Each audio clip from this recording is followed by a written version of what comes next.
Bhanvad પંથકની collegian વિદ્યાર્થીની પર પોરબંદરની એક હોટેલમાં બળાત્કાર અને સૃષ્ટિ વિરુદ્ધના કૃત્ય કરાયું હતું. આ અંગે ખાંભોદરના શખ્સ સામે પોલીસ ફરિયાદ નોંધાઈ હતી. આ કેસ પોરબંદરની સ્પેશિયલ પોક્સો કોર્ટમાં ચાલી જતા આરોપીને આજીવન કેદની સજા તથા 58,000 રૂપિયાનો દંડ ફટકારવામાં આવ્યો છે.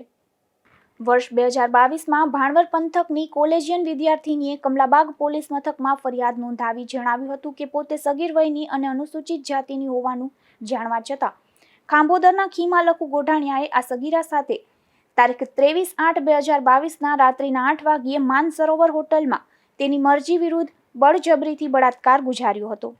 એટલું જ નહીં પરંતુ આ શખ્સે બળાત્કાર ગુજાર્યા બાદ સંતોષ નહીં થતા આ તરુણી ઉપર સૃષ્ટિ વિરુદ્ધનું કૃત્ય કર્યું હતું, જેમાં તેને શરીરના આંતરિક અંગોમાં ઈજા થઈ હતી. આથી ખીમા ગોઢાણીયા સામે પોક્સો, એટ્રોસિટી અને બળાત્કાર સહિત જુદી જુદી કલમો હેઠળ ગુનો નોંધાતા પોલીસે તેની ધરપકડ કરી હતી. ચકચારી બળાત્કાર કેસમાં એવું પણ પોલીસ તપાસમાં ખુલ્યું હતું કે આ ખીમાએ અન્ય મિત્રોને પણ હોટલ ખાતે ફોન કરીને બોલાવ્યા હતા, પણ સગીરાને ખબર પડતા એ શખ્સો આવે તે પહેલા આ સગીરા હોટલ છોડીને ચાલી ગઈ હતી. આરોપી ખીમા પરણિત અને 2 સંતાનોનો પિતા છે અને ઇન્સ્ટાગ્રામના માધ્યમથી આ સગીરાને ફસાવી દોસ્તી કરી હતી તથા ત્યારબાદ હોટેલમાં જઈને આ પ્રકારનું દુષ્કૃત્ય આચર્યું હતું.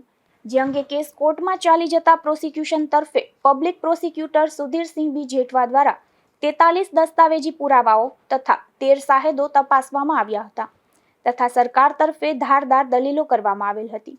જે અનુસંધાને special POCSO court additional district and sessions જજ કે પઠાણ દ્વારા મૌખિક તથા દસ્તાવેજી પુરાવાઓ તેમજ બંને પક્ષોની દલીલો સાંભળી આરોપી ખીમાને ગુનાના કામે તકસીરવાન ઠરાવી આજીવન કેદની સજા તથા રૂપિયા 58,000નો દંડ ફટકારતો હુકમ કરવામાં આવ્યો છે.